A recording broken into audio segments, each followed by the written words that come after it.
Eu quero abrir com os irmãos em Mateus capítulo 12.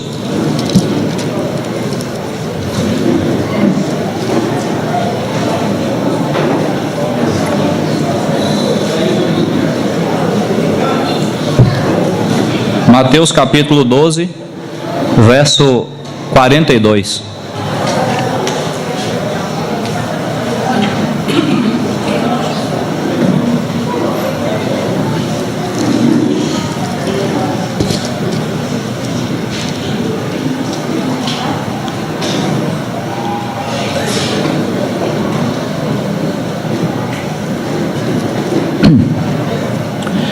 Mateus 12, 42 diz: a rainha do sul se levantará no juízo com esta geração e a condenará, porque veio dos confins da terra para ouvir a sabedoria de Salomão.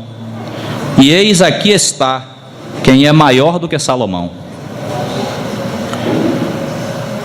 Repetindo, a rainha do sul se levantará no juízo com esta geração e a condenará, porque veio dos confins da terra para ouvir a sabedoria de Salomão. E eis aqui está quem é maior do que Salomão. Senhor, nós continuamos no mesmo espírito diante do Senhor, apresentando aqui os nossos pães e os nossos peixes na Tua presença. Que o Senhor, pela Tua bondade e pela Tua misericórdia, que o Senhor nos conduza a sermos edificados nessa manhã conforme a Tua vontade. Agradecemos porque se temos toda essa herança em Cristo, a iniciativa foi Tua, Senhor. Nós nada fizemos. Somos alcançados pelo grande amor do Senhor. Bendito seja o Teu nome. Que o Senhor nos ajude e que em todas as coisas o Teu nome seja glorificado. Apresentamos as limitações de quem fala e de quem ouve. O Senhor conhece a nossa necessidade e a nossa condição. Portanto, nos ajude, pedimos humildemente em nome de Jesus. E também pedimos que o Senhor detenha o teu adversário e toda obra das trevas em contrário àquilo que o Senhor quer fazer nessa manhã. O Senhor mesmo faça cair por terra em nome de Jesus. Guarda-nos e nos conduz aqui para a tua glória, Senhor, em nome de Jesus.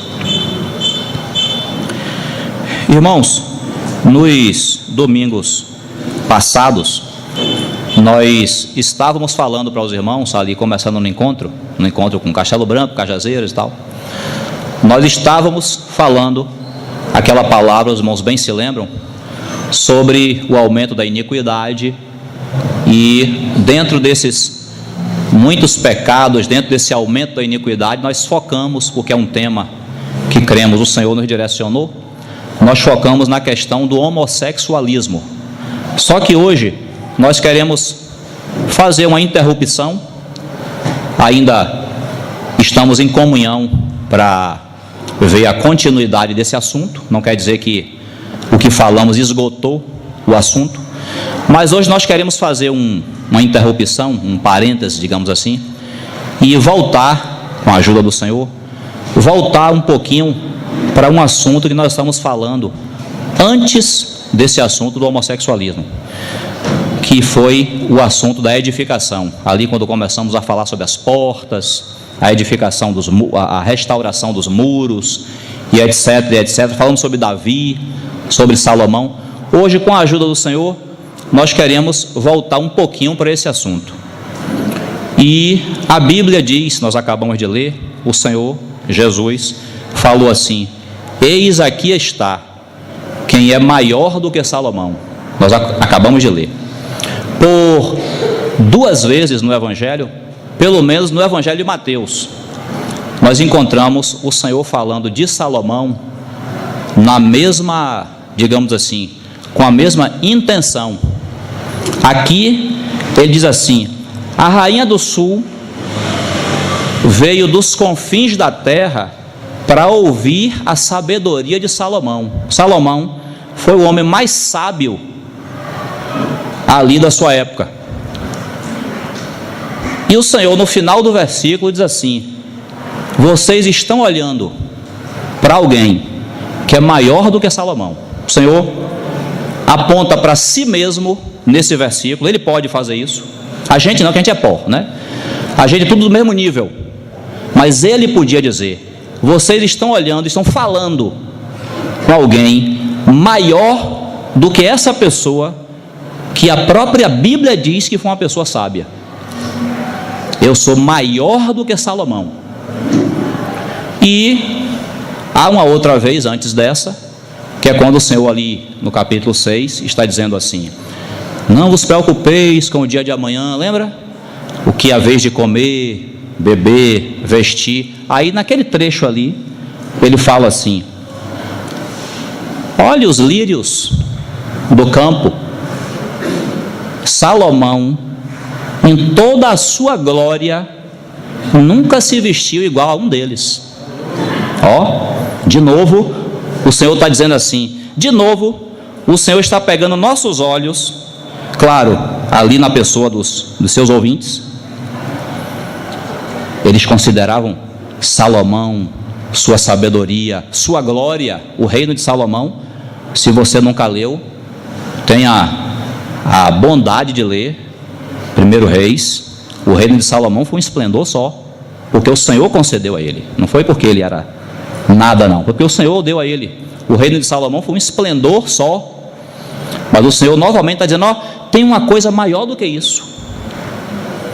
Tem uma coisa maior do que o que os seus olhos estão contemplando. Os lírios do campo, eles se vestem de uma tal maneira, na verdade Deus veste a eles de uma tal maneira, que Salomão, com aquela glória toda que vocês conhecem, ou que vocês ouviram falar, Salomão nunca se vestiu como um deles. Ó. Então a Bíblia está diante desse homem que nós acabamos de celebrar aqui, o nosso Senhor. A Bíblia está pegando nossos olhos e dizendo: ele é maior do que qualquer coisa que a gente possa contemplar. Ele é maior do que qualquer padrão que nós tenhamos.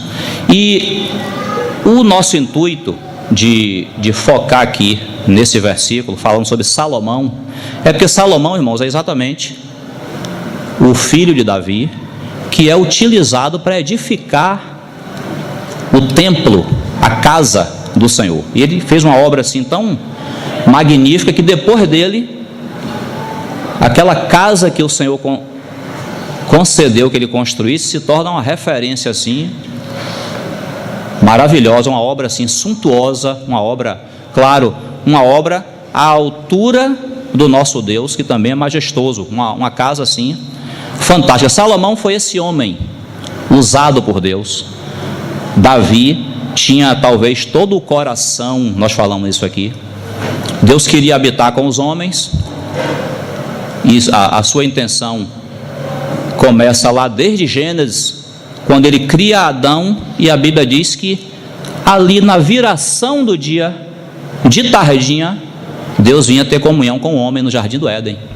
Então desde ali, Deus manifestava a sua intenção de ficar ali juntinho do homem, tendo comunhão, sendo companheiro do homem. Era a intenção de Deus. Isso vai prosseguir durante todo o Antigo Testamento e vai passar para o Novo, porque hoje Deus habita conosco e naquele dia Ele habitará visivelmente conosco. A Bíblia diz que quando a Nova Jerusalém desce do céu, há uma voz que diz: eis o tabernáculo, eis a habitação de Deus com os homens. Deus vem morar, já mora aqui em nosso espírito, já está conosco como igreja, mas ali vai ser uma coisa visível, sem pecado, sem nada que impeça de a gente contemplar. Hoje a gente não pode contemplar a glória de Deus, não tem condição, mas naquele dia a gente vai poder contemplar.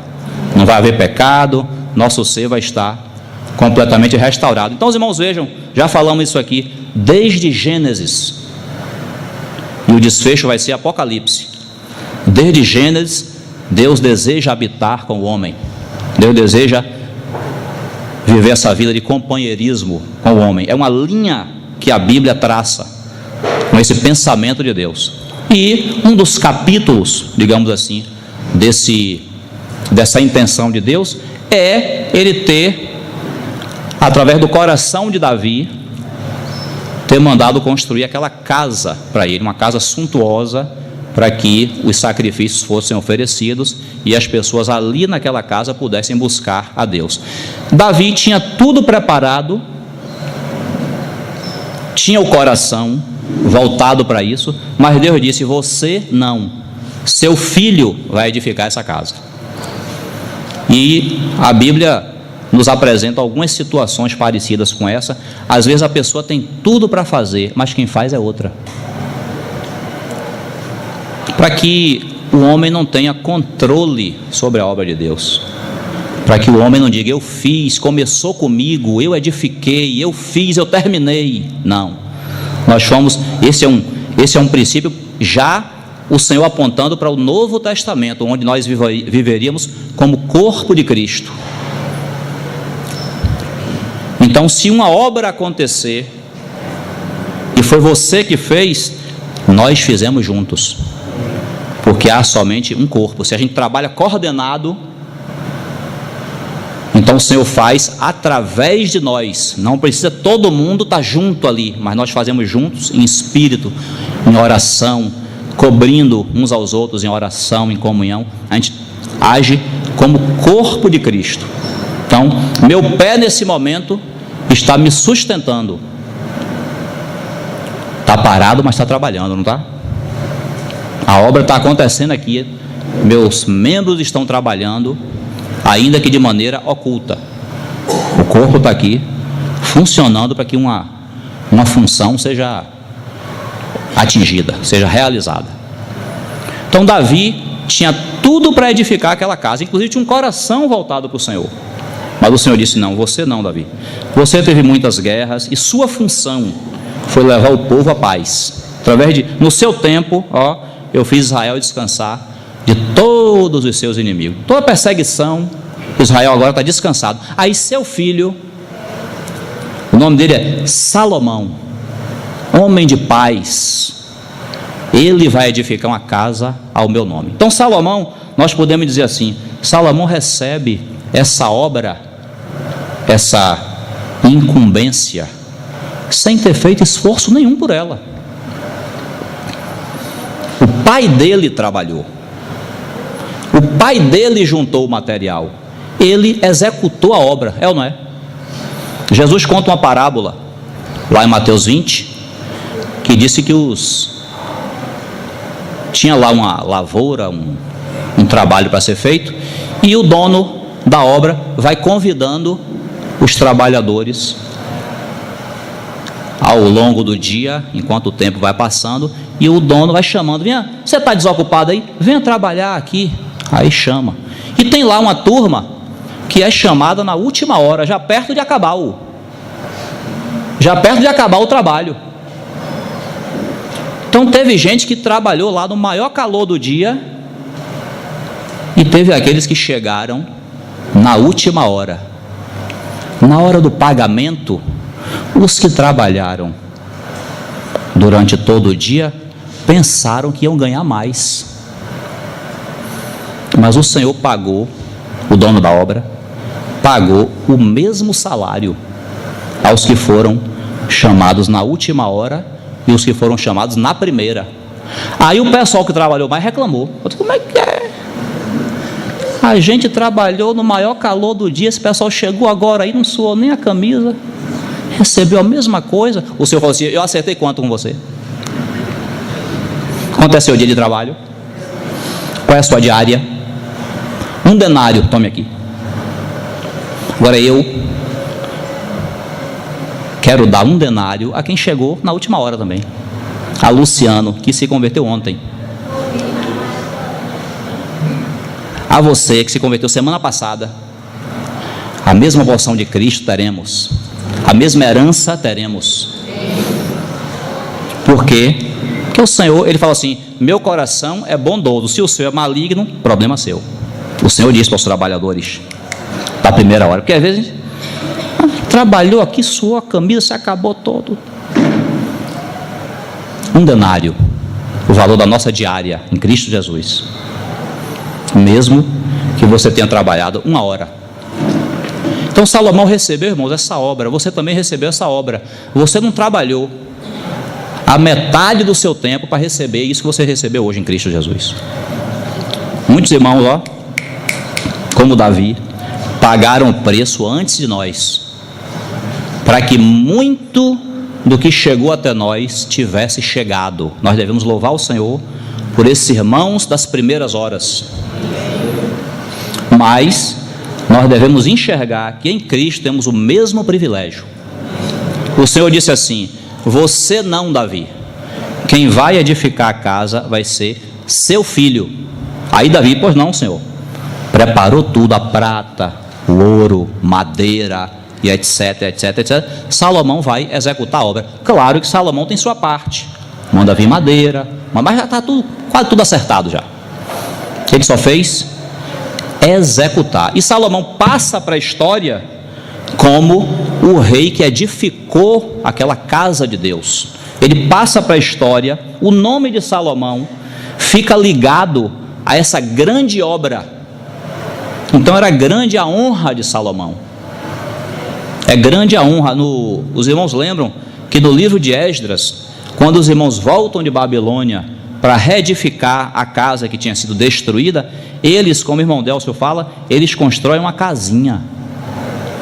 Eles constroem uma casa para Deus, claro, mas que olhando-se para ela naquela época, não se tinha a ideia de como foi suntuoso o templo de Salomão. Eles construíram assim alguma coisa improvisada para a gente poder servir, mas não se comparava com a glória do templo de Salomão.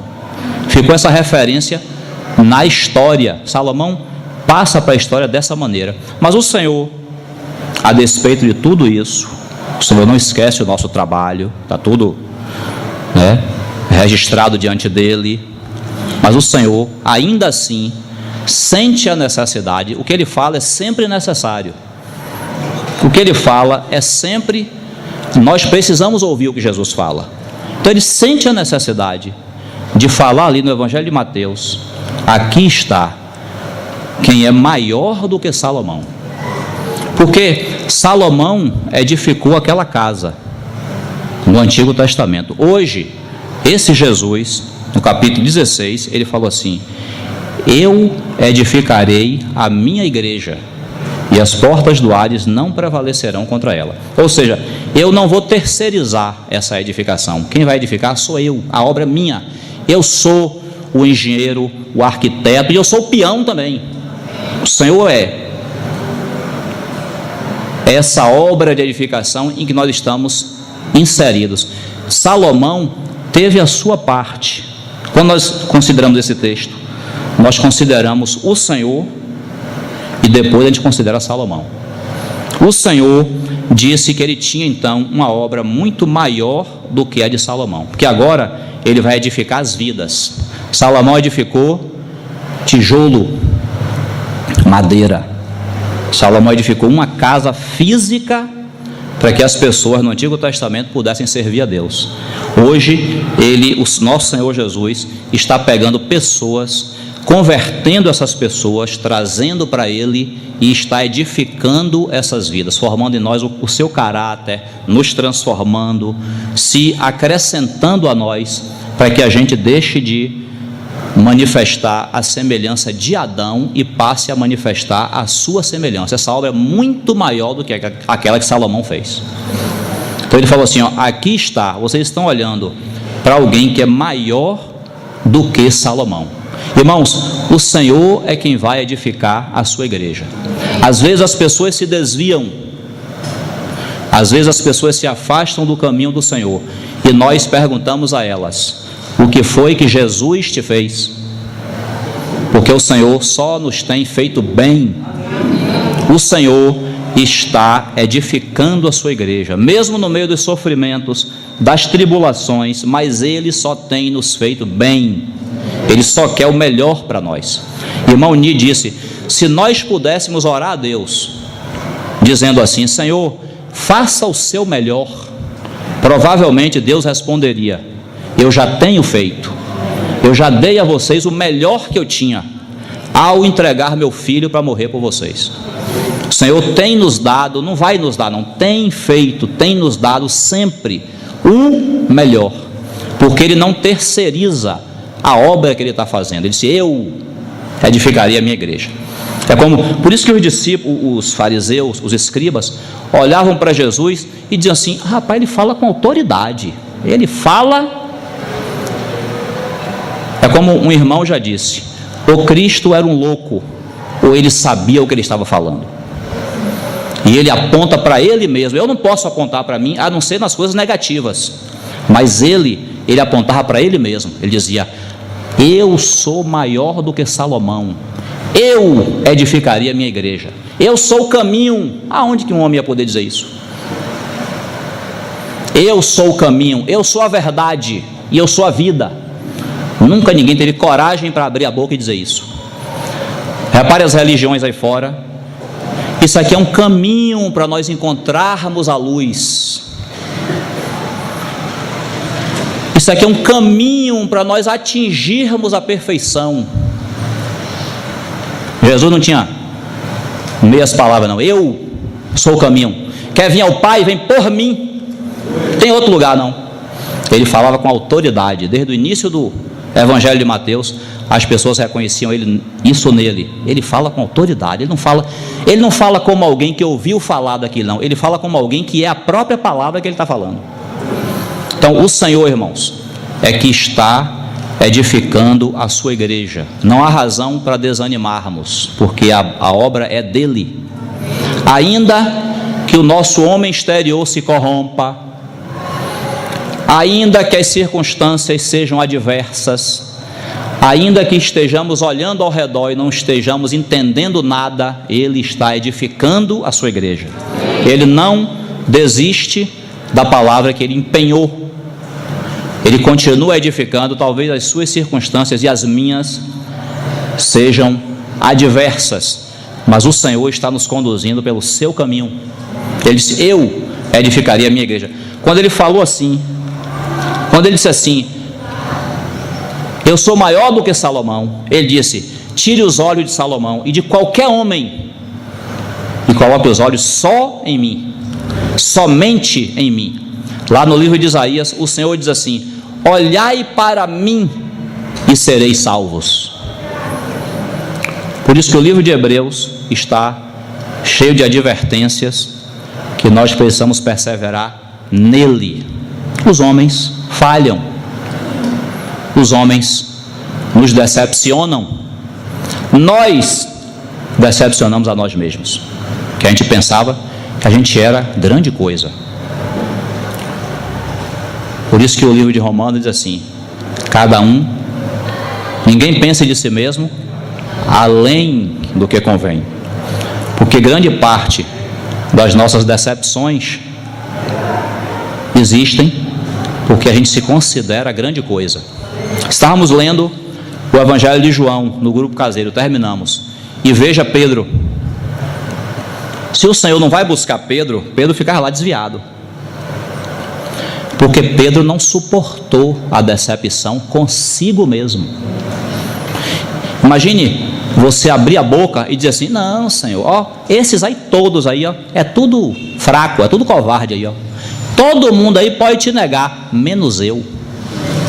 Imagine, os próprios companheiros dele devem ter olhado e dizer: ah, Pedro, eu te pego lá fora.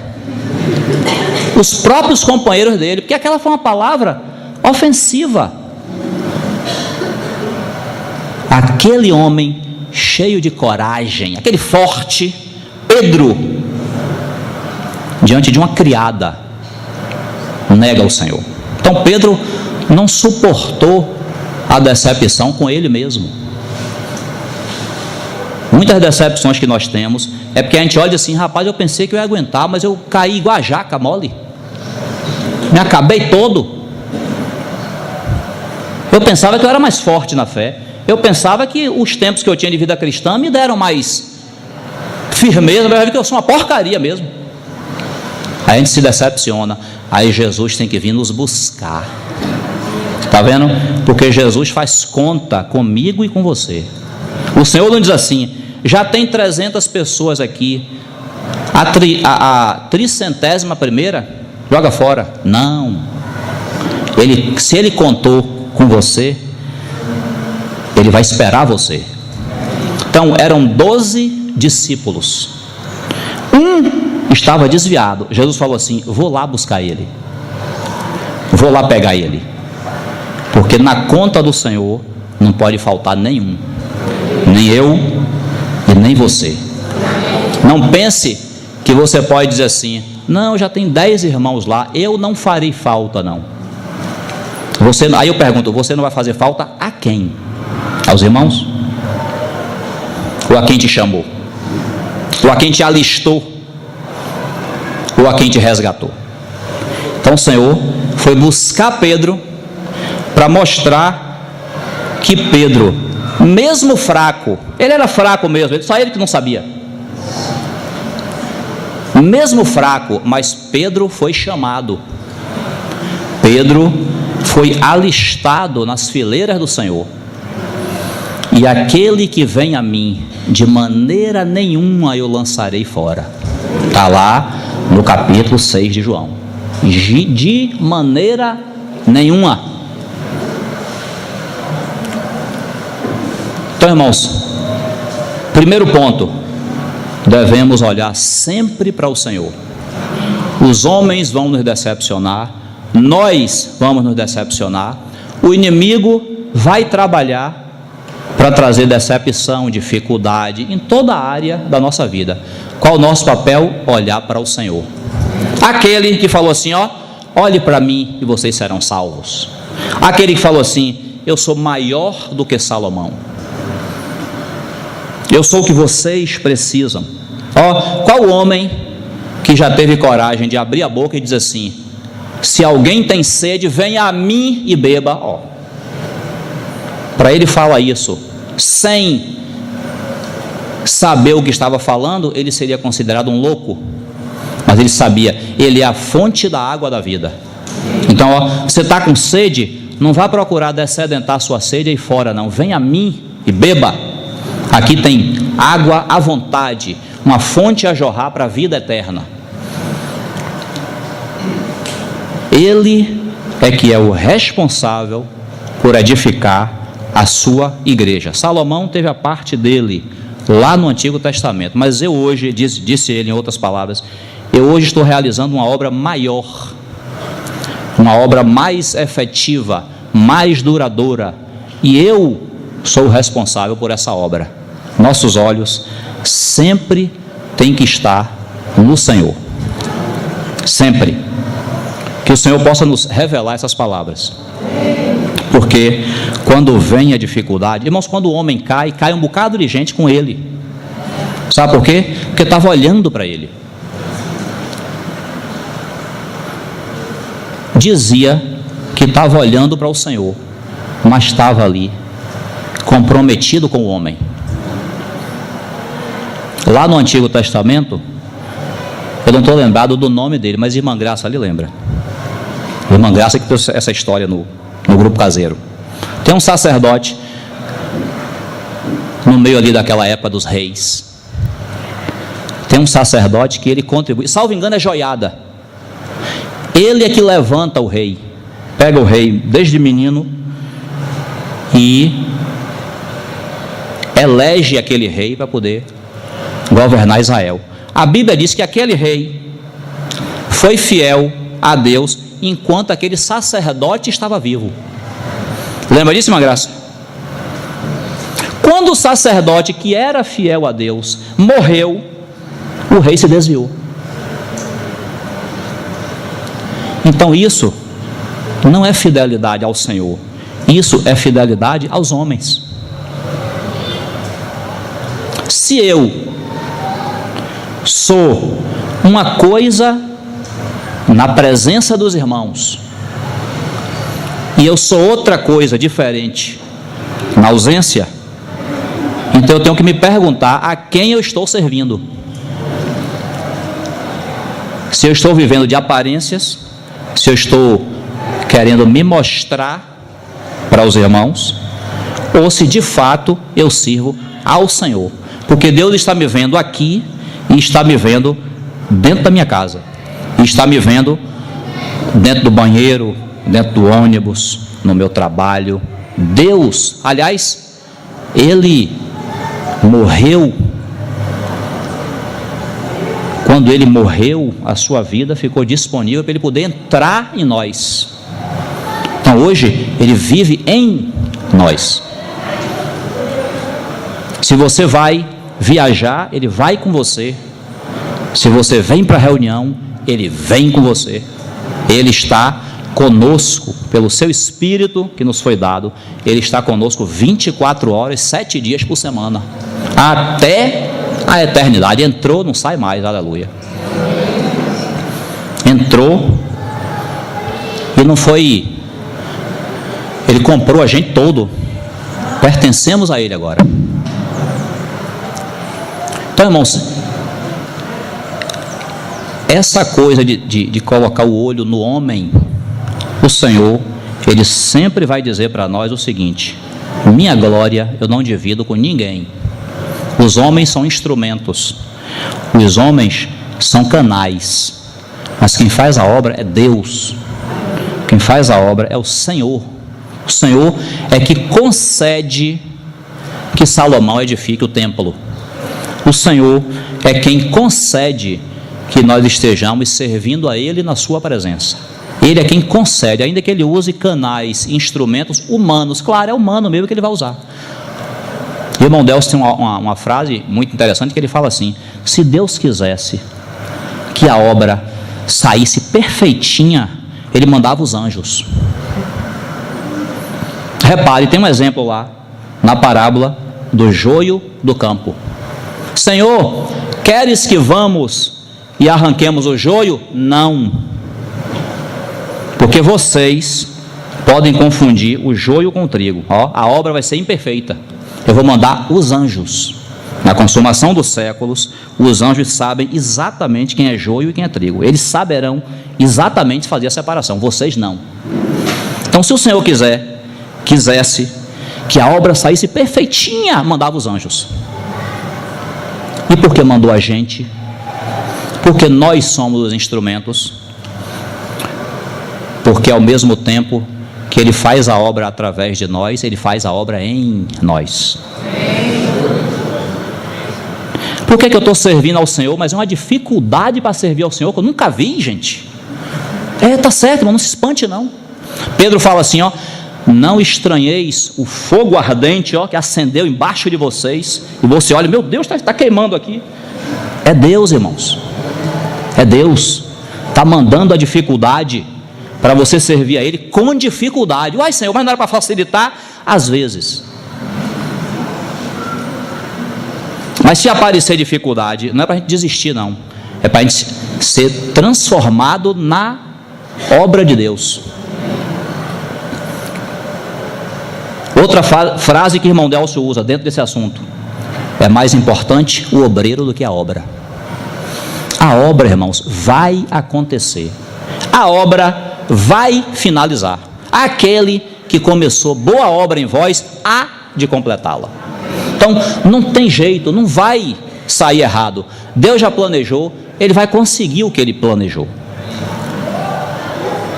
Não vai dar errado, não vai falhar, Ele garante. Agora, no meio do caminho, Ele vai em nós fazer essa obra de transformação. Ele não quer só que uma obra externa seja realizada, Ele quer que uma obra em nós, uma obra interna seja feita. Essa é a edificação do Senhor. Achei lindo quando uma irmã falou, aquela irmã Andréa Vargas. Alguns irmãos devem ter assistido o vídeo, correu aí pelos grupos do WhatsApp. Ela disse assim: o que eu sei é que Deus quer transformar o morto em vivo e o vivo em santo. É o que aconteceu conosco. Éramos mortos, estávamos mortos nos nossos delitos e pecados. Ele nos deu vida, agora está vivo. E agora, Tessalonicenses, essa é a vontade de Deus, a vossa santificação. Pronto, pegou o morto, transformou em vivo, e agora esse vivo Ele está santificando. Essa é a obra que o Senhor está realizando em nós. Então, olhando para Ele, nós nunca vamos desanimar. Olhando para Ele, por mais que as dificuldades surjam, mas nós não vamos desanimar, porque a gente vai saber, mesmo que não estejamos entendendo muita coisa. Às vezes a mente não entende não, irmãos. O falar de Deus conosco é no Espírito. Às vezes Deus nos fala no Espírito e a mente não entende. Não tem problema, Ele já falou. Senhor, não estou entendendo nada, mas estou aqui, estou firme, estou prosseguindo aqui. Deus me abençoe, Deus me guie, Deus me ajude. Pronto. Aí o Senhor às vezes permite que a mente atinja o entendimento daquilo que Ele falou para a gente no Espírito. Aí a gente compreende, Senhor, então era isso que o Senhor estava me dizendo. Amém, glória a Deus. Mas se não entender nada, fiquemos firmes, porque a obra não depende do meu entendimento. Há um versículo que diz assim, lá em Provérbios, que os caminhos do homem são guiados pelo Senhor. Como poderá o homem entender o seu caminho? Às vezes você olha para o seu caminho, você não está entendendo o que está acontecendo. Mas se você estiver diante do Senhor, na presença dEle, mesmo sem entender o seu caminho, mas você vai entender uma coisa, que você está sendo guiado por Deus nesse caminho. E o propósito dEle não é contrário à sua palavra. Deus não se contradiz. Tudo que Ele está fazendo, se é Ele que está agindo na nossa vida, tudo que Ele está fazendo tem um propósito. Todas as coisas, todas as coisas cooperam para o bem daqueles que amam a Deus. Esse bem não é aquele bem que eu acho que é bem, não. O bem está no mesmo capítulo de Romanos. Cristo ser formado em nós. O bem de Deus para nós, o melhor de Deus para nós, é formar o caráter do seu Filho em cada um de nós. Então, essa obra é dele e ele não terceiriza. Ele é responsável e ele vai continuar realizando essa obra. Agora, irmãos, Deus ele é claro numa coisa. Ele foi claro com Davi. Ele disse assim: Davi, você não vai edificar essa casa. Quem vai edificar é seu filho, Salomão. E através dele, você vai ter sempre um descendente seu no trono. Davi ficou cheio de, Senhor, eu não mereço tanta coisa. O Senhor falou de minha casa para dias distantes. O Senhor me garantiu. Davi ficou cheio, gente. O Senhor me garantiu que vai ter sempre alguém da minha família no trono. Eu não mereço tanta bondade. Aí Davi ficou extasiado. Mas o Senhor, ele é muito claro. Ele disse assim: se ele perseverar seguindo os meus mandamentos. Ou seja, o compromisso que o Senhor faz ali com Davi, eu não estou lendo o texto, mas os irmãos conhecem. 1 Crônicas, 2 Samuel, essa conversa que o Senhor tem com Davi, nesses dois momentos. Não, Davi, você não vai edificar não, seu filho vai edificar. O Senhor não estava fazendo ali um compromisso com Davi, dizendo assim: eu vou colocar seu filho no trono, independente do que ele fizer. Não. Se ele desobedecer a palavra, ele vai ser punido, porque o Senhor tem compromisso com a sua palavra. Ele tem compromisso conosco se nós somos fiéis à sua palavra. Se a gente descumpre nossa parte, ele se mantém, a parte dele é sempre feita, mas a obra depende daquilo que a gente vai fazer também.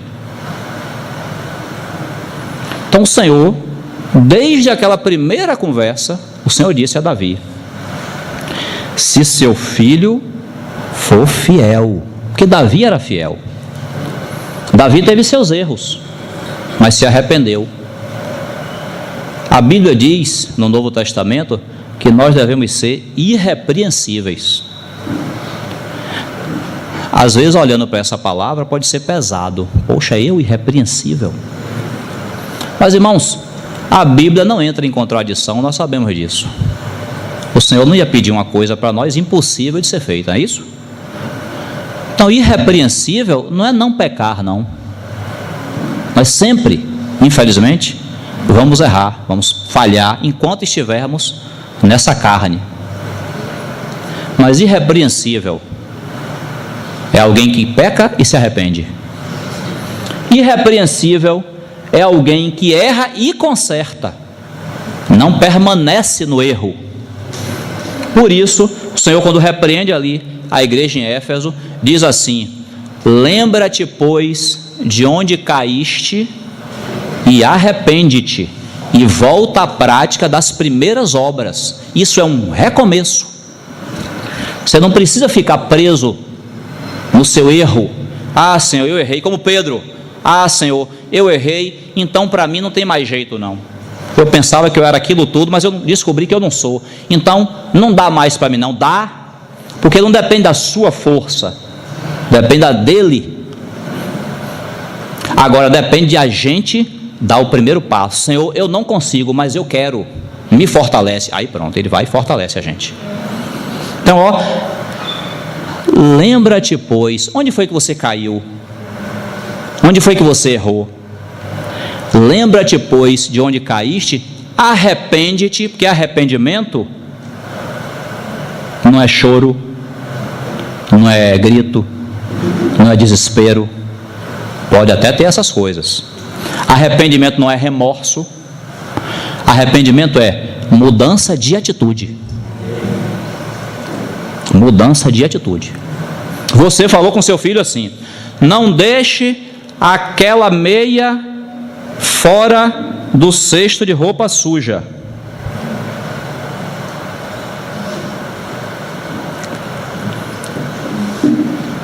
Se ele continua deixando a meia fora do cesto de roupa suja, ele não se arrependeu.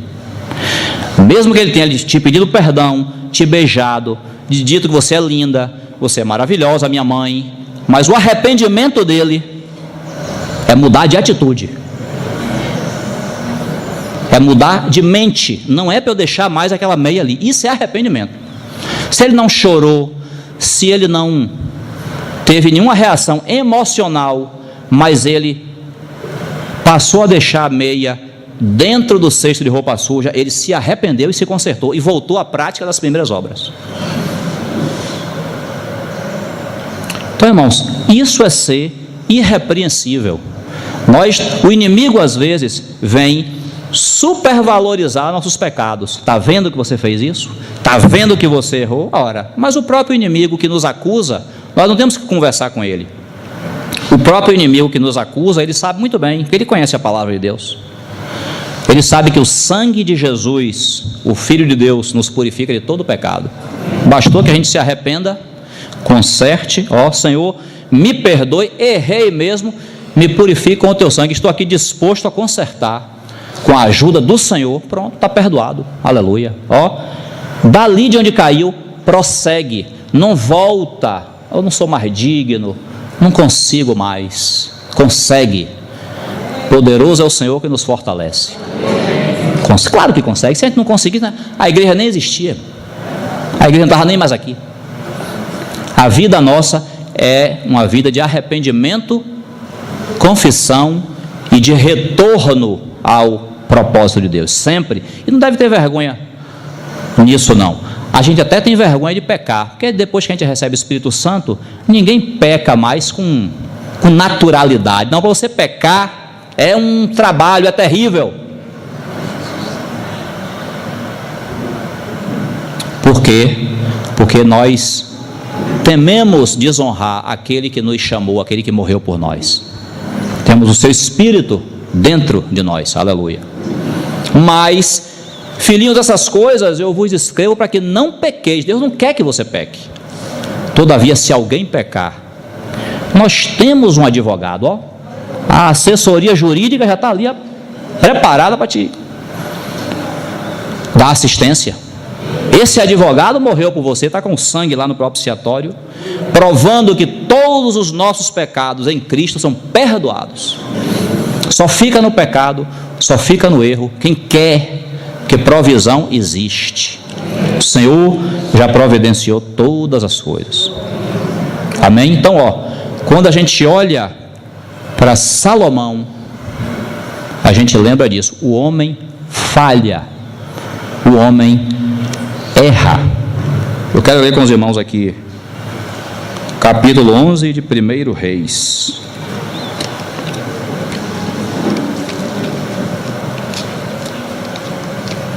Para concluir aqui o sentimento.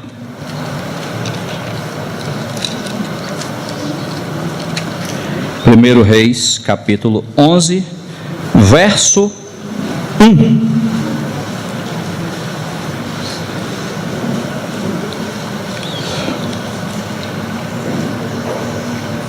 O Senhor, irmãos, enquanto você procura aí 1 Reis 11, 1, o Senhor sempre vai ter necessidade de dizer que Ele é maior do que Salomão e maior do que qualquer pessoa, para que os nossos olhos não fiquem nos homens, fiquem sempre nele.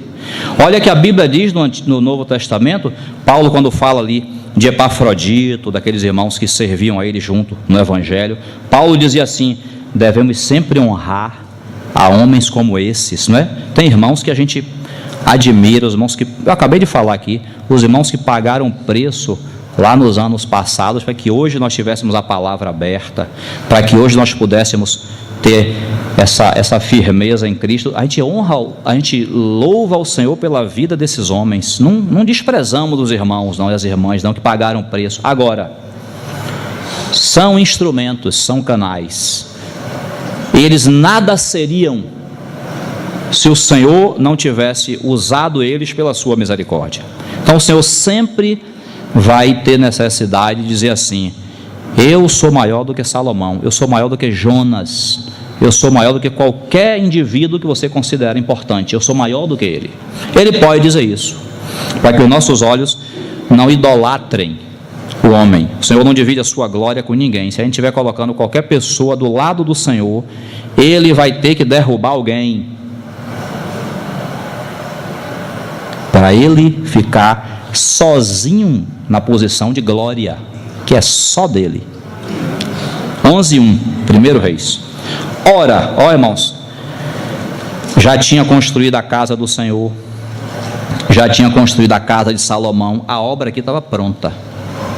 Ora, além da filha de Faraó, amou Salomão muitas mulheres estrangeiras, moabitas, amonitas, edomitas, sidônias e etéias, mulheres das nações, de que havia o Senhor dito aos filhos de Israel: não caseis com elas, nem casem elas convosco, pois vos perverteriam o coração para seguirdes os seus deuses. A estas se apegou Salomão pelo amor. Esse é o capítulo que, infelizmente, vai descrever a queda desse homem. Esse homem que foi tão grandemente usado por Deus. 3. Tinha 700 mulheres, princesas e 300 concubinas, e suas mulheres lhe perverteram o coração. Irmãos, a palavra de Deus é sempre a verdade.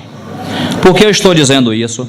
Porque o Senhor, quando nos adverte de uma coisa, Ele tem razão e nós devemos prestar atenção no que Ele está falando. É estranho falar isso, mas às vezes a gente relativiza a palavra de Deus. Deus fala assim, ó, isso aqui é madeira. No pensamento, às vezes, no inconsciente, às vezes sem pronunciar, a gente fala assim: mas Senhor, eu estou achando que é pedra esse negócio. É madeira, é? Às vezes, inconscientemente, nós relativizamos aquilo que o Senhor fala com clareza. O Senhor tinha dito: não se case com mulheres estrangeiras. Era um mandamento para o povo de Israel. E ele não precisava explicar, mas ele ainda explicou: não se case não, porque elas são estrangeiras, não servem a mim, e elas vão perverter o coração de vocês, para vocês servirem aos deuses delas. Olha, ele explicou ainda, como Deus é detalhado.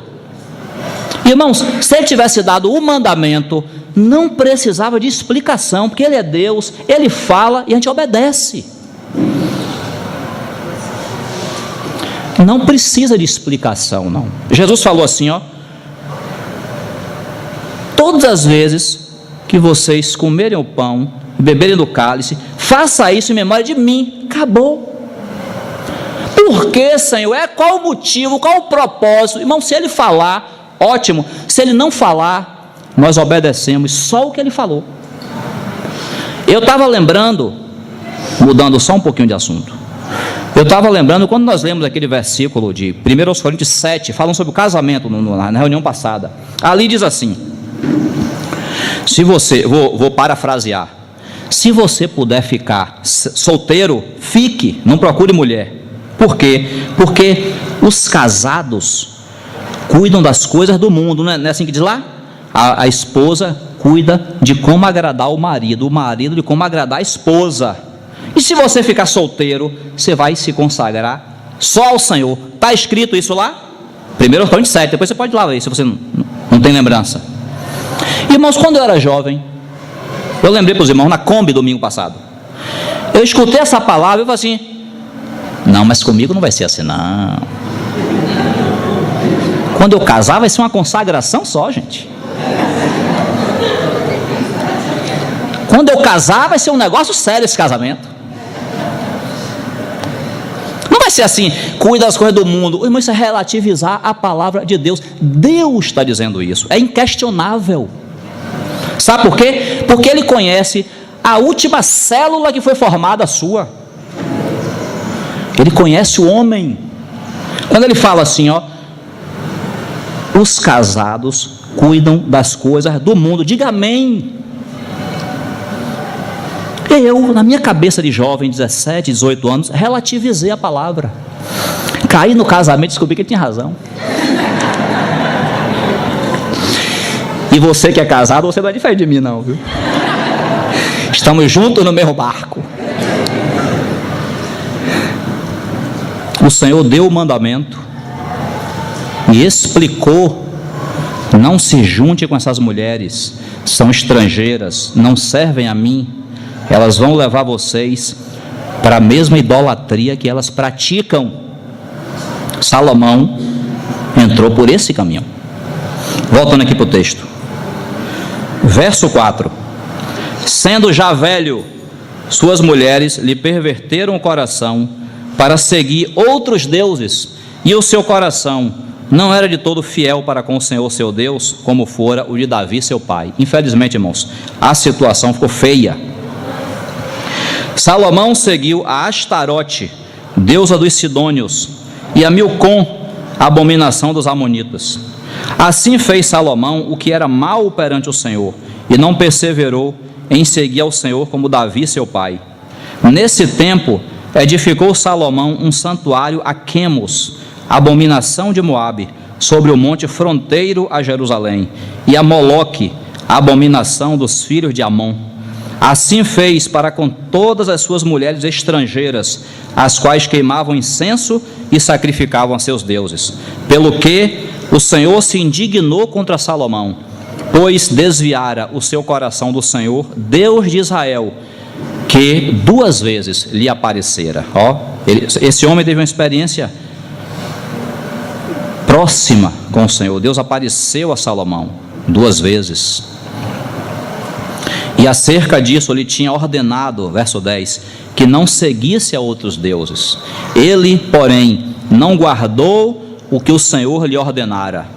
Por isso disse o Senhor a Salomão: visto que assim procedeste e não guardaste a minha aliança, nem os meus estatutos que te mandei, tirarei de ti este reino e o darei a teu servo.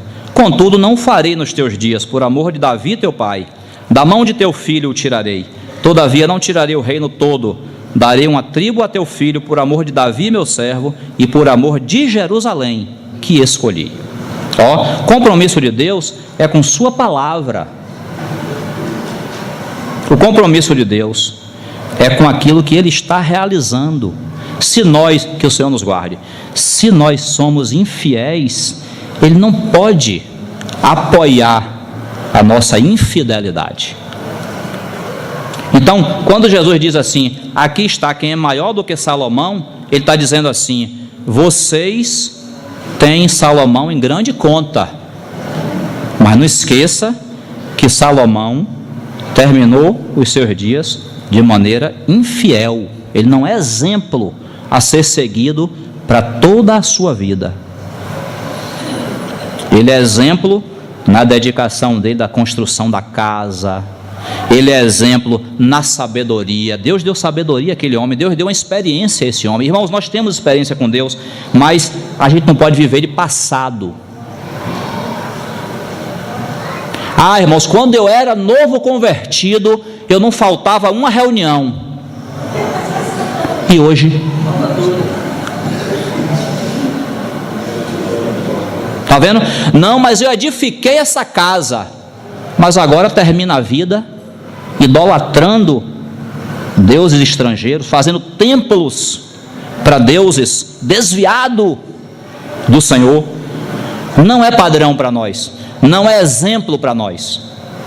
Por isso que Deus tratou com a vida dele. Você se desviou, Salomão. Então, as experiências que o homem tem com Deus, que nós continuemos a tê-las. Nós precisamos ter experiência com o Senhor, desenvolver o nosso relacionamento com o Senhor sempre mais. Vida cristã, essa obra de edificação que o Senhor está realizando, é uma obra, irmãos, contínua, não pode parar. Você não pode, nem eu, a gente não pode se satisfazer com isso. Ah, porque quando lá no ano de 1900 de antigamente eu pregava o evangelho para essa Bahia inteira, automaticamente você tem que se perguntar: e hoje? O que é que eu estou fazendo? Porque o Senhor não chamou a gente para viver de passado. Ah, eu já li a Bíblia 32 vezes. E hoje, irmão, já faz um ano que eu não leio. Alguém já disse muito sabiamente: vida cristã é um carro subindo uma ladeira. Se o motorista disser assim, vou parar, já está descendo. Aí alguém, conhecedor da mecânica automobilística, falou assim: e não tem meia embreagem. Vou equilibrar o carro aqui na ladeira. Não, está descendo, está descendo. Esse carro então só tem acelerador. Salomão, irmãos, teve uma grande experiência com Deus. Grande. E o coração, a gente não pode jogar Salomão assim na lata do lixo, condenar. Não. Deus é especialista nisso. Ele sabe dar honra naquilo que nós merecemos, mas sabe também condenar aquilo que a gente precisa se arrepender, claro. Então, Salomão teve experiência com Deus. Não estamos falando de um homem que não teve experiência com Deus. Teve. Deus, aqui está dizendo, Deus apareceu a ele 2 vezes. Uma, Salomão, diga aí, quer o que para reinar sobre... Imagine você ouvir uma pergunta dessa ao Senhor. O Senhor na sua frente, o que é que você quer? E ali, ele revelou que ele tinha um coração para o Senhor.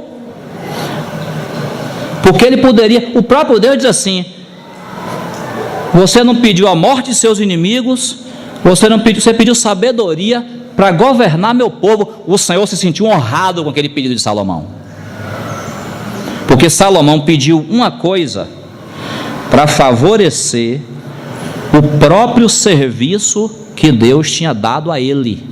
Senhor, eu quero sabedoria para governar esse povo, porque esse grande povo, que é o teu povo, sobre o qual o Senhor me colocou à frente, ninguém pode estar, Senhor, à frente desse povo, se o Senhor não der sabedoria. Coração de Salomão, ali foi um coração corretíssimo, glória a Deus, tenhamos esse coração.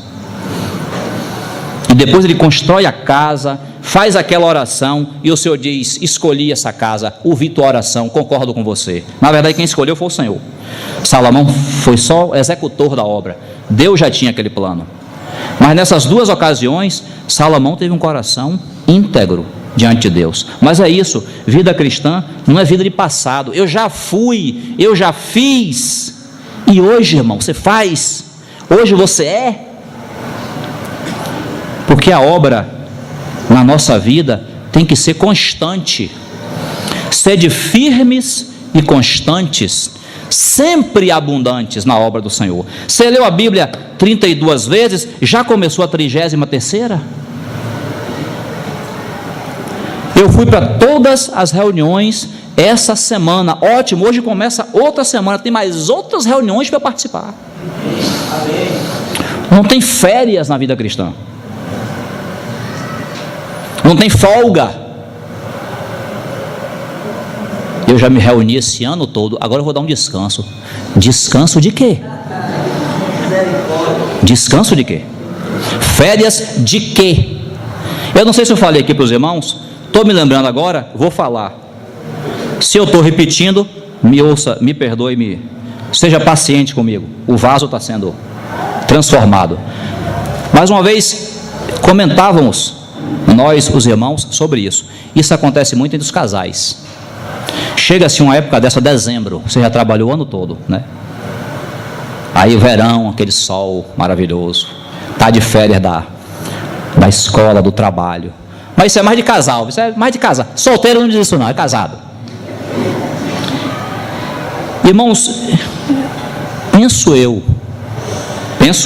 e você pode ter sua opinião diferente, que nós às vezes nos descuidamos no nosso falar. Aí a gente fala assim: já passou o ano todo e eu preciso tirar umas férias, porque minha vida é só trabalho, casa, reunião. Opa!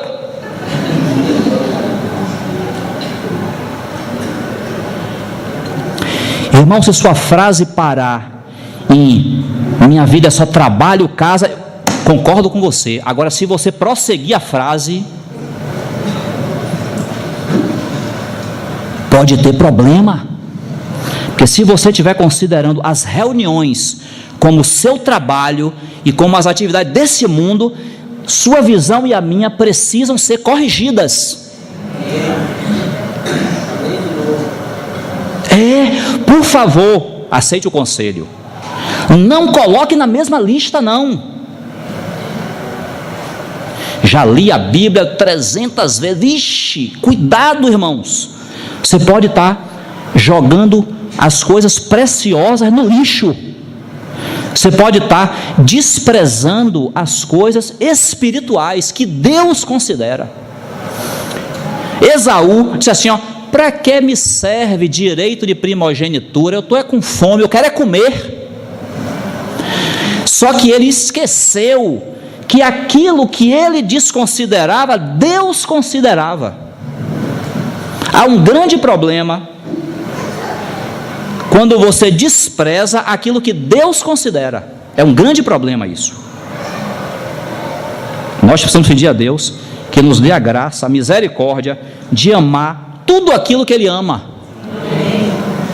e desprezar as coisas que Ele despreza.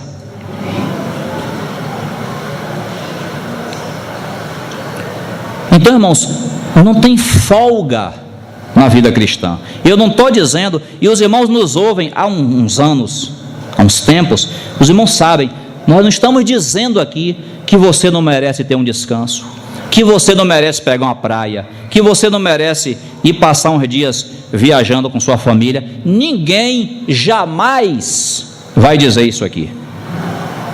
Mas o que a gente está falando é de coração, que pode ser que a gente esteja vendo as coisas de maneira equivocada, incluindo as coisas que Deus nos deu, as reuniões, a palavra, a comunhão, o serviço, como as coisas desse mundo. Eu já trabalhei, vou pedir uma licença ao presbitério, porque esse ano foi um ano difícil lá no trabalho, e aí junta com essa tarefa de presbitério, vou pedir umas férias. Cuidado! Não podemos comparar uma coisa com a outra. Amassar o barro para Faraó com servir a nosso Deus. Aqui, é como um irmão já disse, aqui a gente tem que estar agradecendo a Deus porque Ele deu a gente a oportunidade de servi-lo. É o contrário. Jesus, deixa eu te servir mais um pouquinho, Senhor. É o contrário. Não é dizer assim, já servi, estou cansado, Senhor, me dê umas férias aí. Não. É privilégio servi-lo. Servimos ao Rei, estamos na sua presença. Então esse homem aqui, irmãos, o Senhor, lá no Evangelho, tratou de dizer assim: eu sou maior do que ele, olhe para mim, porque eu nunca vou te decepcionar, eu nunca serei infiel. Mas infelizmente Salomão e outros caíram para mostrar que nessa terra ninguém é perfeito. Se nós estivermos colocando nossos olhos no homem, mesmo que você diga assim: eu estou envolvido na obra de edificação, eu estou servindo ao Senhor, mas se os olhos estiverem no homem, Deus vai ter que tirar o homem de cena. E isso na história acontece muitas vezes. Não é à toa, eu não vou ler não por causa do horário, mas os irmãos conhecem esse versículo. Não é à toa que o livro de Hebreus, no capítulo 13, diz assim: obedecei aos vossos guias, os quais nos pregaram a palavra de Deus. E diz assim: e observando atentamente o fim da sua vida, você vai observar o fim da vida daqueles que pregaram a palavra para você. Aí diz assim: e observando atentamente o fim da sua vida, imitai a fé que tiveram. Não esqueça, olhe para os homens de Deus que você considera, que você honra, olhe para a vida toda dele e aprenda que tem coisas na vida dele que você não deve tomar como exemplo. Olhe para a vida de Salomão até o momento em que ele foi fiel ao Senhor, mas o fim da vida de Salomão não é exemplo para nós. Ele se desviou do Senhor. Às vezes nós amamos tanto o homem, nós consideramos tanto o homem, que até se ele errar, eu continuo apoiando ele. Opa, calma, Deus não pediu isso a você. Deus pediu para você honrar, para você observar. Naquilo em que ele imita Cristo, você vai imitar. Naquilo em que ele expressa a ele mesmo, você não vai imitar. É o homem igual a você. Por quê? Porque o homem é passível de falhas. E o próprio Salomão, incrível que foi ele mesmo que escreveu essa palavra, Eclesiastes, Salomão fala assim: melhor é o fim das coisas do que o seu começo. Parecia que ele estava falando a respeito de si mesmo. O que é que ele estava dizendo? Que se uma coisa não começou tão bem, mas pela misericórdia do Senhor ela foi chegando para o eixo, terminou bem, ótimo. Melhor é o fim das coisas. Isso vai acontecer com a nossa vida. A gente olha hoje, não tem muita ideia do que Deus está fazendo, mas no fim a gente vai ver a obra toda completada. Então melhor é o fim das coisas do que o seu começo. Às vezes o começo não é muito certinho, não é muito bom, mas no final aquela coisa chega para o prumo. Glória a Deus. Agora no caso dele aconteceu o contrário. A vida dele no final foi péssima.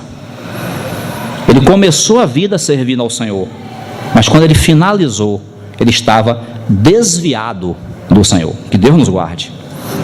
Mas é isso. Irmãos, nós falamos das coisas básicas, não podemos abrir mão das coisas básicas. Quem aqui pode ficar sem respirar? Pode? Já respirei ontem o dia todo, hoje eu vou passar o dia todo sem respirar. Pode isso? Pode? Não pode. Quem aqui pode ficar sem se alimentar? Até jejua, né? Vou jejuar para o Senhor, fica um dia. Mas se o Senhor não te deu a graça de jejuar 40 dias como ele fez, não jejue não, morre. O corpo precisa de alimento. E outra, jejuar, você se consagra ao Senhor para ter aquele período de oração. É diferente de você dizer assim: vou deixar de comer. Já comi ontem o dia todo, hoje eu não vou almoçar, não vou tomar café, não vou. Aí de noite, liga para Luiz: a Kombi está disponível aí para levar a mão para a UPA ali, pressão baixou.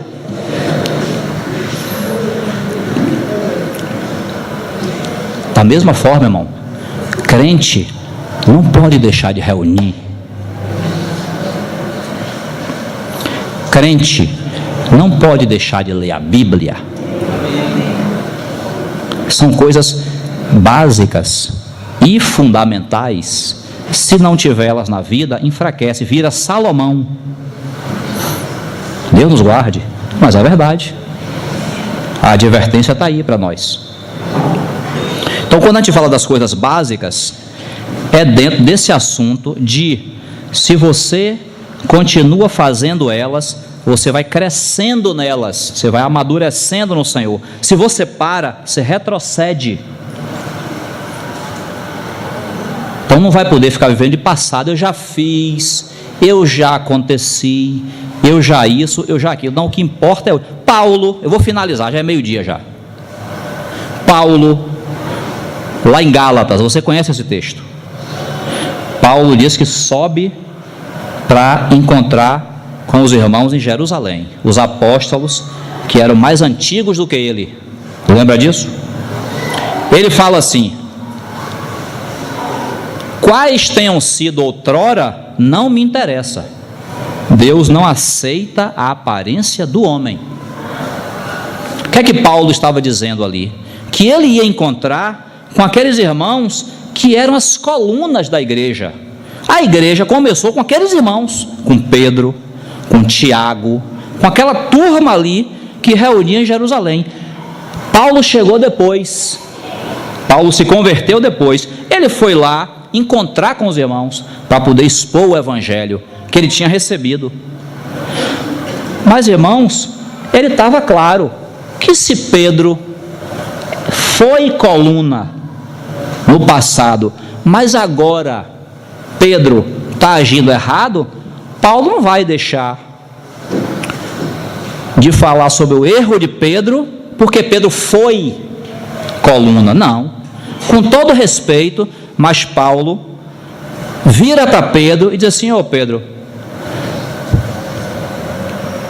você é judeu, quer obrigar os gentios a viverem como judeu, mas você mesmo vive como gentio. Que negócio, que testemunho confuso é esse? Paulo confronta Pedro. Talvez se fosse eu ou você, aí dissesse assim: mas Pedro se converteu antes de mim. Pedro ouviu aquela voz do Senhor dizendo que tu és Pedro, sobre essa pedra eu edificaria a minha igreja. Então não posso falar com esse homem. Por que não pode? Você não pode desrespeitá-lo, mas você vai acobertar o erro dele. É isso que Paulo estava dizendo. Quais tenham sido outrora, não me interessa. Deus não aceita a aparência do homem. Se foi outrora e não é mais hoje, tem que se consertar. Porque crente não vive de passado. Nossa vida, livro de Hebreus, está cheio de advertência para a gente ir em frente. Perseverar. Essa é a vida cristã. Não é, eu já fiz, eu já aconteci, eu edifiquei o templo, eu fiz aquela construção maravilhosa, Deus me apareceu 2 vezes, mas agora, olha a vida que eu estou tendo. Deus tem misericórdia de nós. Então, irmãos, perseverança, olhando para Ele sempre, porque Ele nunca vai nos decepcionar. Os homens podem nos decepcionar, Ele jamais. Então, se olharmos para Ele, nós vamos seguir em frente. Amém? Que o Senhor nos ajude. Eu finalizo aqui.